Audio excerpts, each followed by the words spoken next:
The valley lay shrouded in a cold haze, the kind that made even the tallest pines seem like shadows of themselves. He rode slowly, boots crunching over frost-hardened soil, the horse's breath steaming into the morning light. Ahead, the outline of a cabin emerged, crouched beneath a ridge as if hiding from the world. The man eased his grip on the reins, studying it like a relic half-remembered from someone else's life. Years of weather had worn the logs to silver, but the angles of the walls spoke of hands that knew the wood intimately. He dismounted, letting the reins fall loose, and stepped closer, each footstep muffled by fallen needles. The wind carried the faint scent of pine resin, damp earth, and something older, smoke long gone, lingering in memory. The cabin's door sagged on rusted hinges, but it still held the shape of a home, a challenge, a story carved into bark and timber.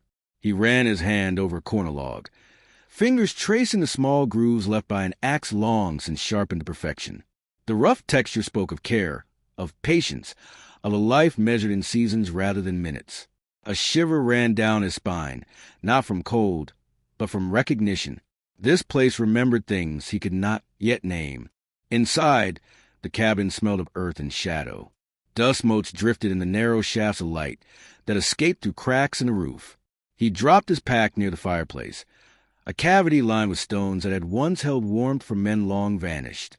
On the mantel, a small metal cup lay overturned, the copper dulled to green. He lifted it, feeling the weight of absence, and imagined the hands that had placed it there, hands calloused, steady, capable of coaxing life from the wilderness. For a moment, the modern world fell away. The hum of engines, the chatter of towns, the endless rustle of bills and screens. Here, in this quiet, he felt the pull of a truth he had only glimpsed in books and old stories. Shelter was not mere walls. It was a contract with the land, a dialogue with the wind, the snow, the unbroken stretch of sky.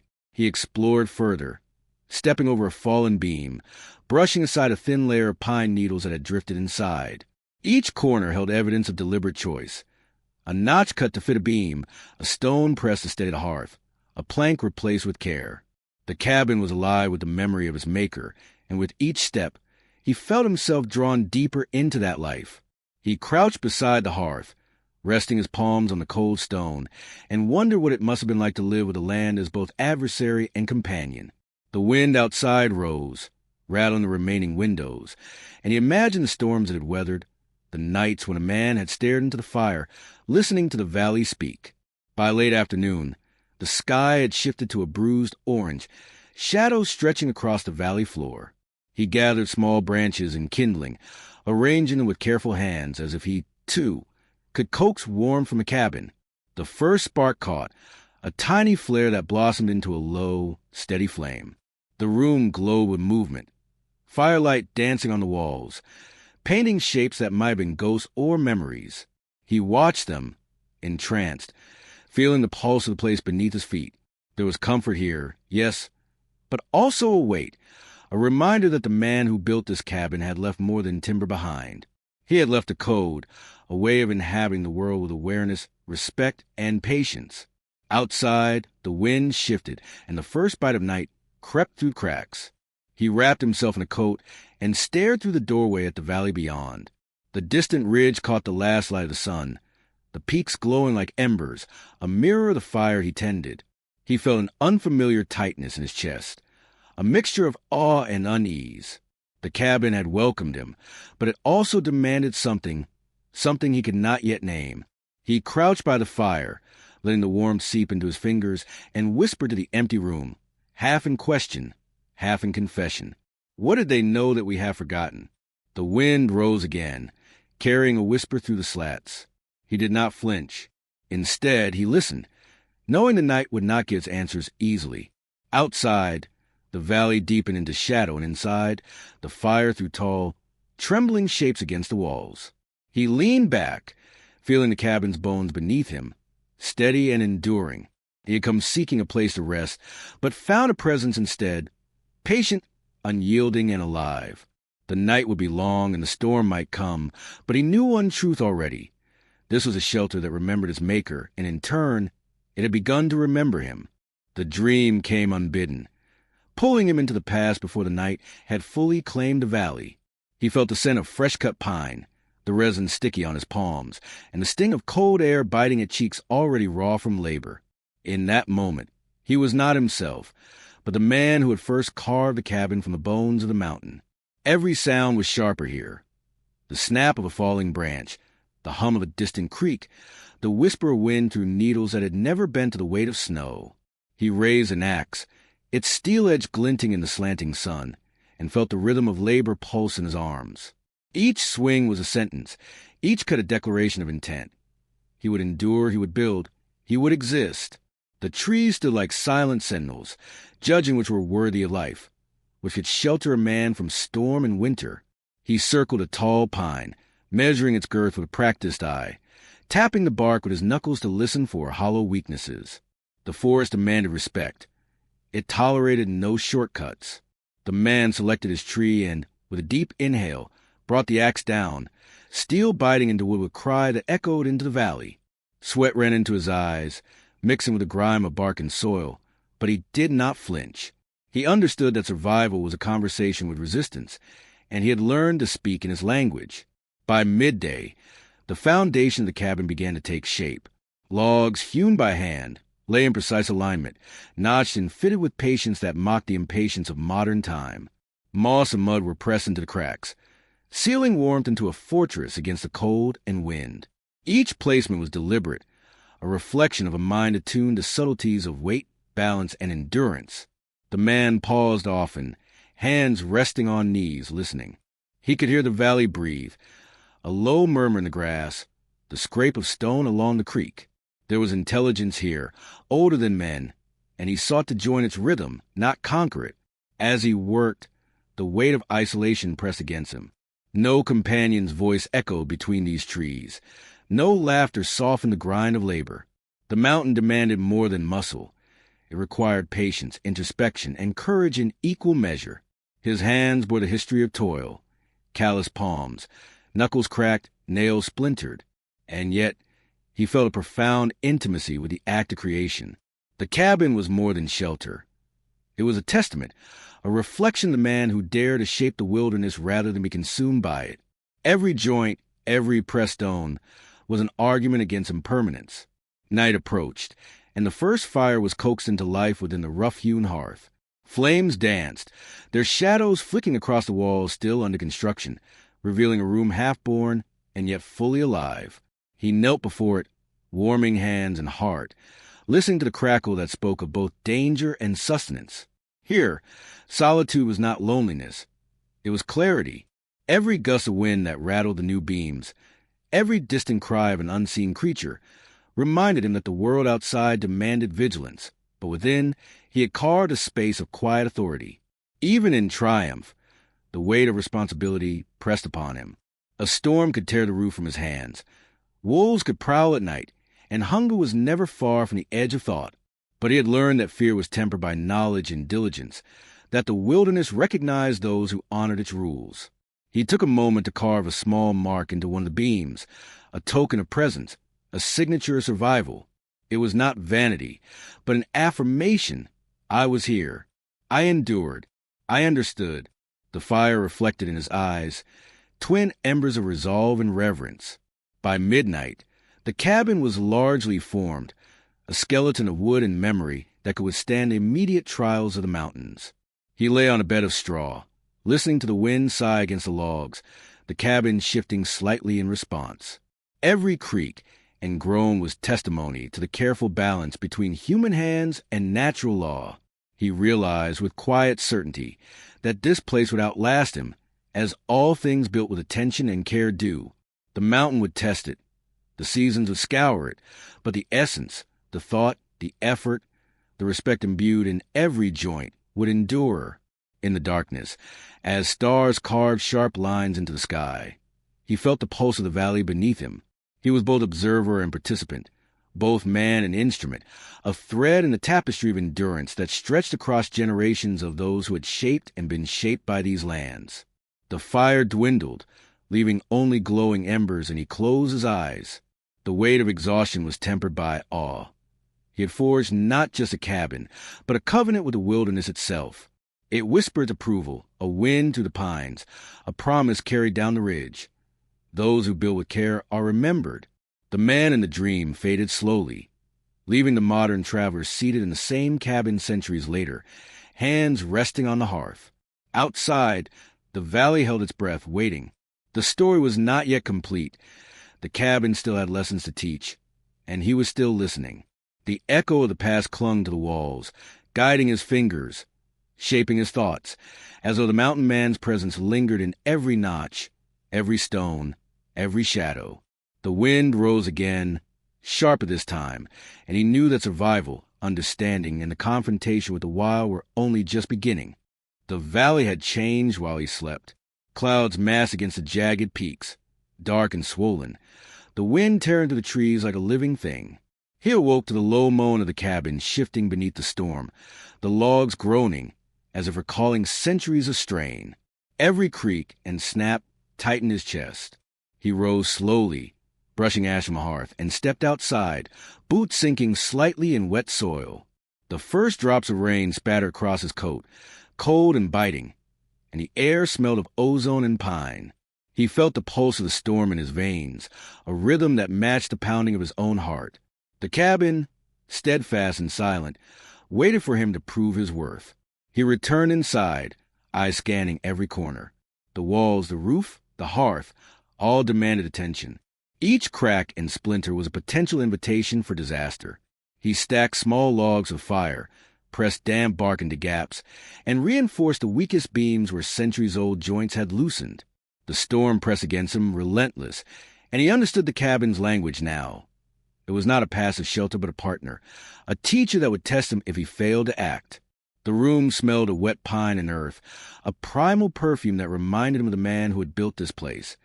And for a moment, he thought he could hear his measured footsteps echoing alongside his own. Lightning split the sky, momentarily illuminating the valley with harsh white brilliance. The wind rattled the walls, and he hugged the fire, letting the warmth anchor him. Outside, the world was chaos, a wash of sound and motion. But inside, every careful action he took mattered. He moved like a shadow between walls and hearth, patching, pressing, and reinforcing. Each motion was deliberate, learned from memory and intuition, and with every task, he felt the bond with the cabin deepen. Survival was not merely enduring the storm, but anticipating it. Anticipating how the walls, the roof, and even the stone beneath his hands might respond.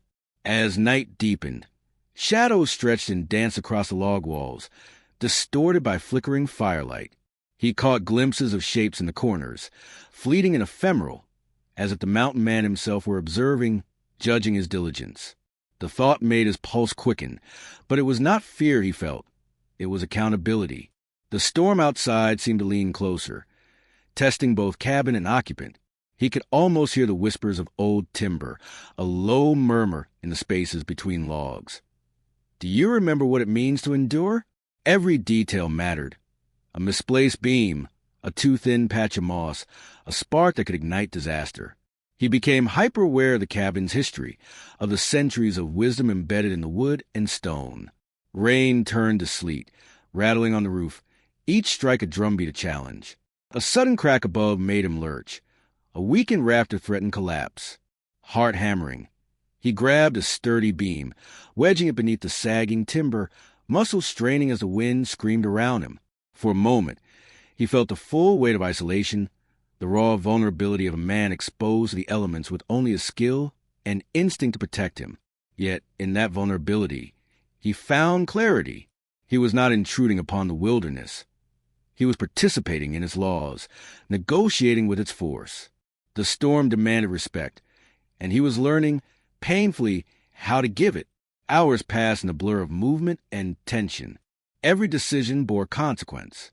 He poured water over weak points in the fire, reinforced gaps with bark and moss, and listened with rapt attention to the way the cabin creaked and moaned, a living being shaped by centuries. In the intermittent flashes of lightning, he glimpsed not only the storm outside, but the cabin as it had been built, the hands, the sweat, the care that had infused every joint. He realized that the mountain man had anticipated more than weather. He had anticipated human frailty, doubt, and the moments when exhaustion could lead to carelessness. By the blackest hour, the storm began to wane. Rain slackened, wind lost its bite, and the valley exhaled with relief. He sank to the floor beside the hearth, soaked, shivering, but victorious. The cabin had survived not by chance, but by his respect for its design, by his willingness to listen and respond. He pressed his palms to the logs, feeling the warmth radiating from the fire and the steadfastness of the wood. For the first time, he understood the cabin not just as shelter, but as a covenant, a dialogue between man and mountain, past and present. Outside, the first stars pierced the clouds, sharp and unwavering. The valley was quiet now, holding the memory of the storm in every tree and rock. He allowed himself a brief exhale, heart still racing, knowing that this night had changed him. He was no longer merely a visitor. He was part of the ongoing story the cabin told. The fire flickered, throwing shadows that stretched long and mysterious across the walls. Somewhere deep within, a voice, whether memory or imagination, murmured with quiet approval. He did not flinch. Instead, he understood that this was a beginning, not an end. The cabin had survived the storm, and he had survived alongside it. But the lessons it held were not yet finished. The valley waited, patient, vast, and unyielding. Dawn broke with a pale fire that painted the valley in streaks of gold and gray. The storm had passed, leaving the world washed and raw, the scent of wet pine heavy in the air. He stepped outside, boots sinking slightly in the softened earth, and let the cold bite of morning remind him that he was alive, that the night's trial had not claimed him. The cabin stood before him, scarred but unbowed.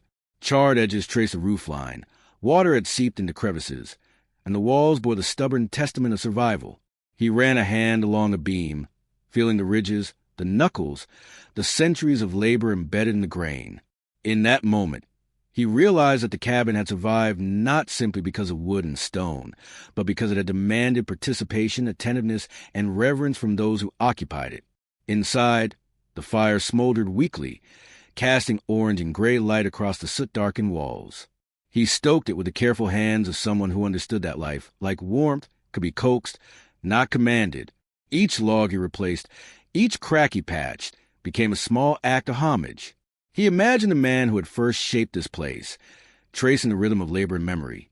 The swing of an axe, the press of moss between logs, the quiet vigilance that transformed a crude shelter into a sanctuary. He whispered to the walls, not out of superstition but out of recognition. "I see you.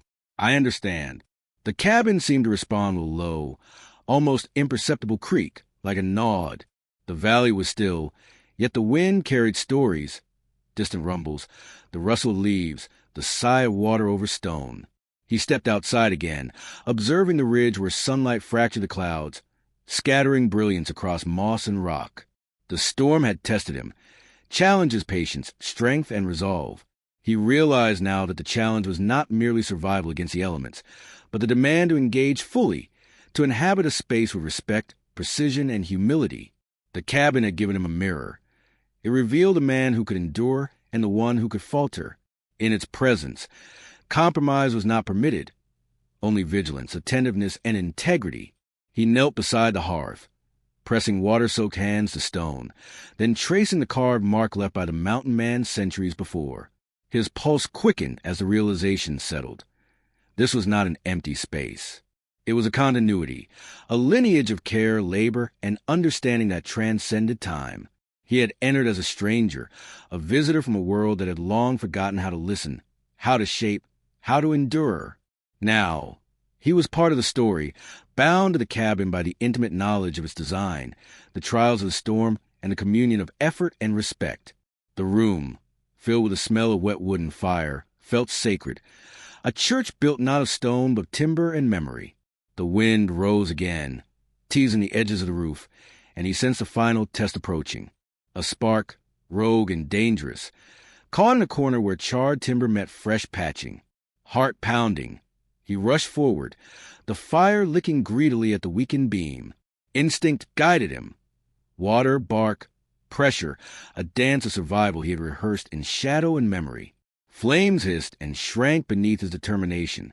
Sweat ran down his face, mingling with soot, but he did not waver. Each movement was precise, a dialogue between man and structure, human and mountain, past and present. He felt the weight of every hand that had ever shaped these logs, every shoulder that had borne the burden of creation. Minutes stretched like hours, the cabin trembling under the storm's remnants. And then, with a final hiss and curl of smoke, the spark died. Silence fell, heavy and full, as though the valley itself exhaled in relief.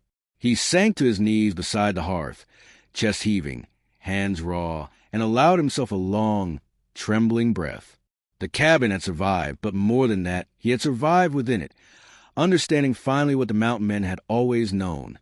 Shelter is not simply walls and roof, but the conversation between effort and endurance, between man and a land that both sustains and tests him.